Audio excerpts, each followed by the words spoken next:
Bem-vindo ao Betoneira de Ideias. Estamos aqui para falar sobre um tema extremamente importante e atual, que é o reaproveitamento de rejeitos de minério para a fabricação de tijolos. Tema este que é muito benéfico à sociedade, pois além de causar impacto social positivo, é uma alternativa sustentável para tanto as pessoas, indivíduos, quanto as empresas. Para falar sobre esse tema, convidamos a doutora e pós-doutora pela Universidade Federal de Minas Gerais, Sueli. Doutora, muito obrigado pela sua presença, é um privilégio estar aqui com você. Esse é o terceiro episódio de uma série de podcasts que envolve o reaproveitamento de minério, de rejeito de mineração, para a construção civil. A gente sabe que a mineração ela é uma atividade econômica muito importante para Minas Gerais e para o Brasil como um todo. Sempre existiram toneladas de rejeito de mineração, mas foi com o rompimento da barragem de Mariana e de Brumadinho que a sociedade se voltou mais para essa geração de rejeito e para a disposição final desse material, que não tem uma certa utilidade pela indústria da maneira correta. E então, desde então, diversos pesquisadores vêm trabalhando com diversas outras possibilidades de estar reaproveitando esse tipo de rejeito. Uma dessas possibilidades que a gente conseguiu pesquisar seria a utilização desses rejeitos na produção de geotintas, que seriam tintas ecológicas. Mostrou o teste com diversos tipos de colas industriais, como cola branca, cola de isopor, colas caseiras, como a de trigo, como polvilho. A de polvilho, e fizeram diversos testes, né, com sangue humano para ver uma compatibilidade, fizeram testes de viscosidade, né, porque a tinta... citotoxicidade também. Citotoxicidade, porque a tinta ela precisa percorrer como um filme, ela não pode ser passada e abrir buracos. Então, verificou todo esse tipo de patologia e os resultados mostraram que as geotintas com rejeito de mineração de calcário, especificamente, são possíveis, especialmente quando misturadas na cola de trigo, que apresentou uma maior compatibilidade, né, com o sangue humano, diminuindo qualquer tipo de risco.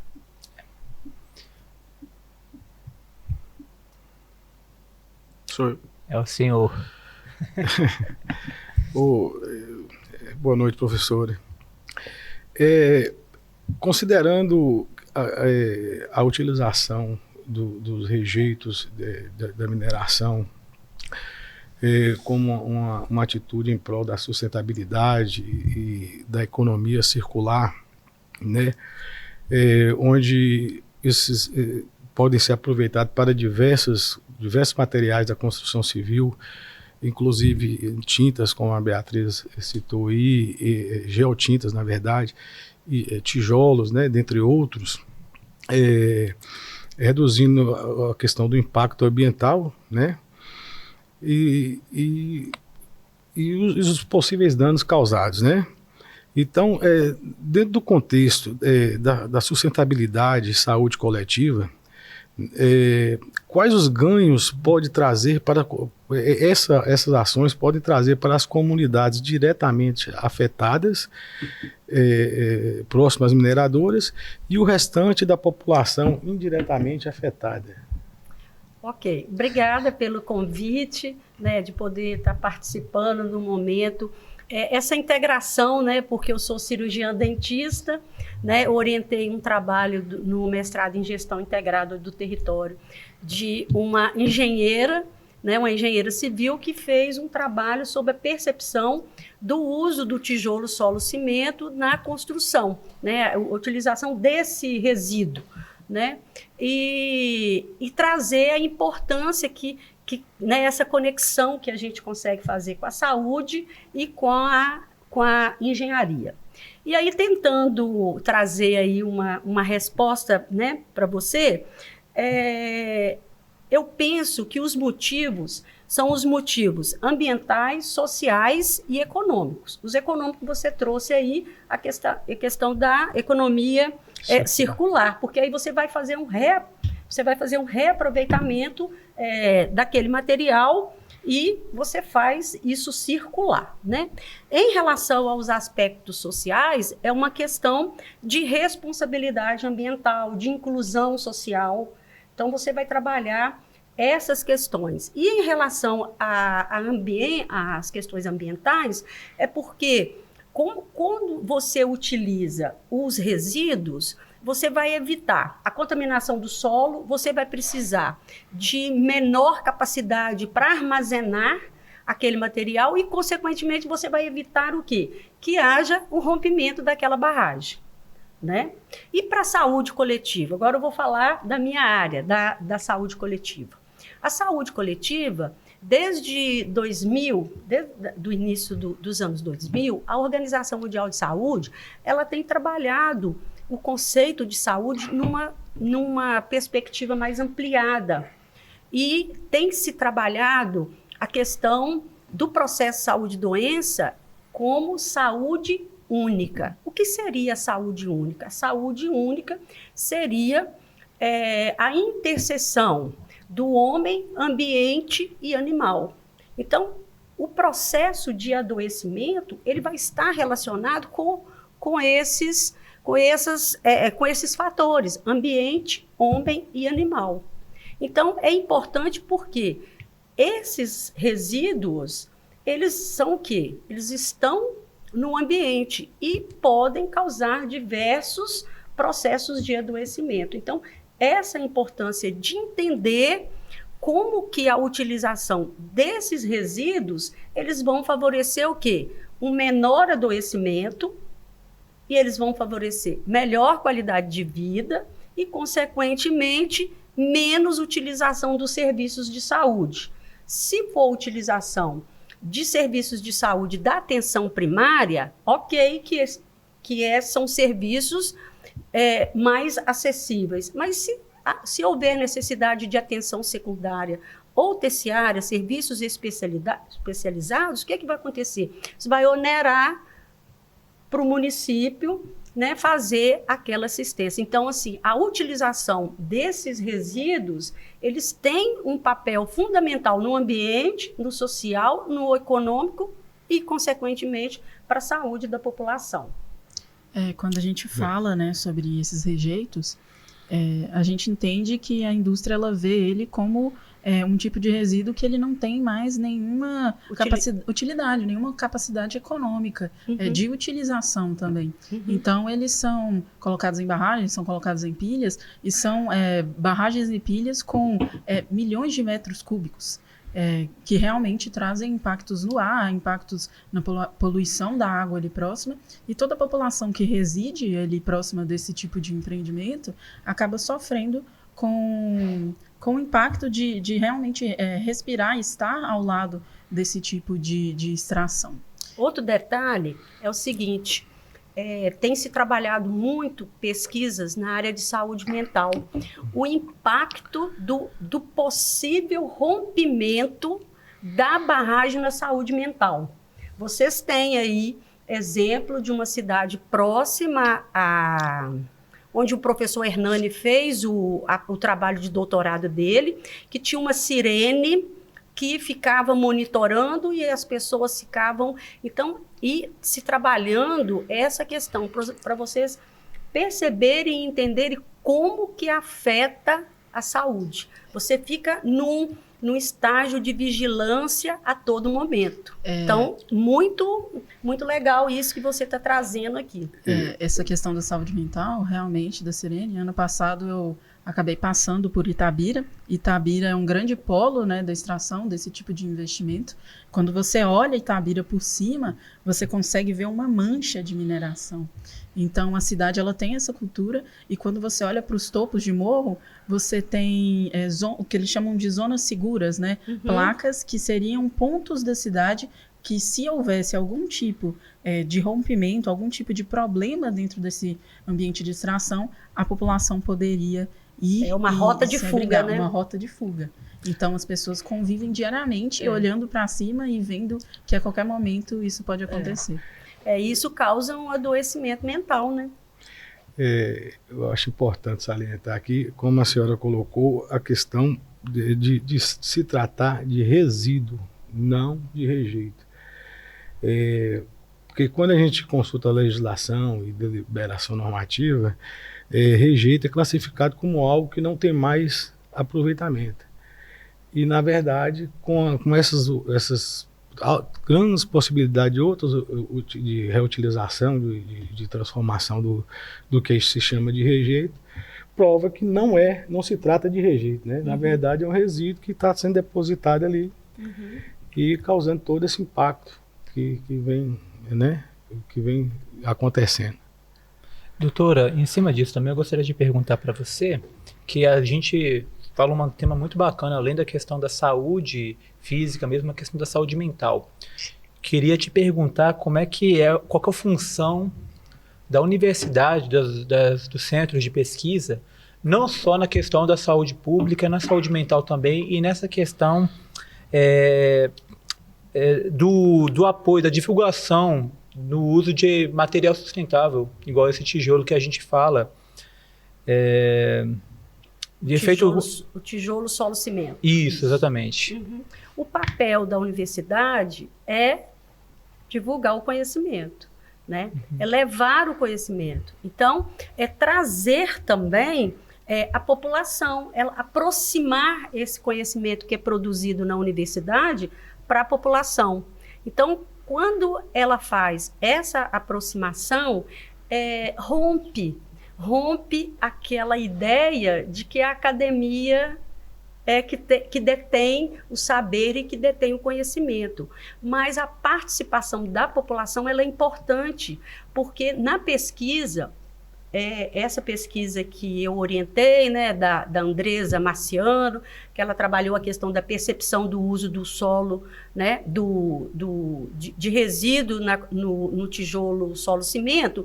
Então, ela fez entrevista com a população. Então, a população que trouxe a informação de como que é vivenciar, como que é morar numa casa construída com tijolo a partir do resíduo. Então, a universidade ela tem um papel fundamental. E, além dela aproximar a população, ela vai gerar o conhecimento, ela vai trazer a inclusão social. Então, o papel nosso como academia, ele é fundamental. E nessa questão de você trazer o apoio social, a proximidade da população, o que você acha que pode ser feito em questão de políticas públicas para gerar essa proximidade maior também? E se tem uma questão de integração entre faculdade e Estado, se é cada um para o seu lado, ou se pode haver uma integração também? O que a faculdade pode conciliar para melhorar as políticas públicas? A integração, ela é fundamental, porque os projetos de pesquisa, eles precisam de fomentos, né? Então, a Univale, ela tem órgãos de fomento, ela tem a FAPEMIG, tem CNPq, tem diversos órgãos que financiam os nossos projetos. E com financiamento também da própria universidade. Então, a participação da universidade com fomento próprio e com fomento externo, ela é fundamental. Por quê? Porque vai conseguir que a gente consiga realizar esses projetos de pesquisa. E dentro das políticas públicas, as políticas públicas elas vão favorecer o fomento para que a gente consiga fazer as pesquisas, né? E as políticas públicas também, ela vai trazer um reconhecimento daquela nova tecnologia. Então, a política pública ela pode criar incentivo para aquela empresa, ela pode gerar, por exemplo, diminuição de imposto, os incentivos fiscais. Os incentivos fiscais. A política pública ela pode criar normas, estabelecer, porque eu sei que vocês, na engenharia, vocês têm várias normas, acho que, se não me engano, as NBR, né? Isso, normas né? brasileiras. Isso. Então, a política pública, ela tem essa função. Então, ela vai organizar, né? E vai facilitar também as empresas, para que as empresas possam fazer isso, né? Para fazer esse reaproveitamento, e também vai favorecer a população. Por quê? Porque provavelmente os materiais eles vão ter um custo menor. Então, essas políticas públicas, elas são fundamentais e precisa haver a participação da população, tá? Porque as políticas públicas, elas são construídas, né, envolvendo a participação da população. Doutora, você não acha que pode haver um certo rejeito social, um rejeito popular, porque ele vê um tijolo que é feito de rejeitos e fala assim, não, eu não confio nesse material? Ou você não vê dessa forma? Olha, penso que pode, né? Penso que pode. Em relação à pesquisa que nós fizemos, foi exatamente essa questão que foi levantada. Foram entrevistados 10 indivíduos que moram na beira do rio. 5 do bairro São Tarcísio e 5 da Ilha dos Araújos. E foi justamente essa pergunta que nós fizemos para esses 10 indivíduos. E eles responderam que não. Então, eles morariam numa casa construída com o tijolo feito com rejeito. Eles têm uma percepção positiva, eles aceitam e eles entendem tudo isso que a gente está comentando aqui, que é uma questão ambiental, que tem essa perspectiva de educação ambiental, que faz a circulação. Então, para os indivíduos que nós entrevistamos, a gente não percebe isso, sabe, Pedro? A gente percebe que é positivo. Eles têm uma ideia, eles têm uma noção de que o reaproveitamento ele é fundamental. Agora, não sei para outras populações, porque como o estudo ele foi restrito, a gente não pode fazer generalização. Mas para a nossa amostra, eles têm uma percepção bem positiva, muito tranquila, e com essa perspectiva ambiental, eles entendem isso, sabe? Eles percebem a necessidade dessa economia circular, desse reaproveitamento. Acredito que, especialmente aqui, eles têm esse tipo de visão ambiental porque nós fomos diretamente afetados pelo rompimento da barragem. Então, a questão ambiental ela é muito importante dentro do que anda sendo discutido desde o rompimento desse tipo de barragem. Em relação com a pergunta anterior e essa, apesar deles terem uma confiança de fazer essa utilização desse tipo de material, eu acredito que a academia, realizando pesquisas junto com o apoio das políticas públicas, ela só reforçaria realmente, embasaria a confiança deles na utilização desse tipo de material de construção. Perfeito. E eu ainda colocaria um pouco mais que a educação ambiental. Porque a educação ambiental, ela vai empoderar, ela vai trazer mudanças de comportamento, de entendimento.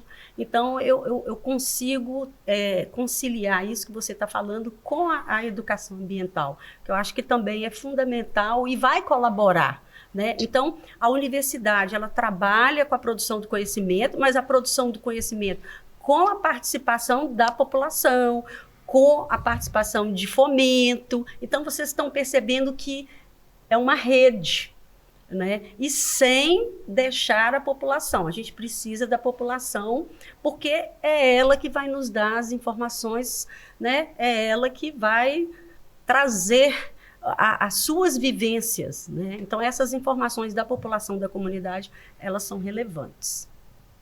Então chegamos ao final do episódio. Doutora, muito obrigado. Tem alguma consideração final, alguma coisa a acrescentar a esse tema tão importante para a nossa sociedade? Eu agradeço, né, o convite, a oportunidade de poder demonstrar a interdisciplinaridade, né, como que ela é relevante na construção do nosso conhecimento, né? Uma cirurgiã dentista fazendo um bate-papo com 3 engenheiros sobre tijolo. Sobre tijolo. Então, olha que né? Cena. Pois é muito legal isso. Então, o conhecimento ele permite essas interações, né?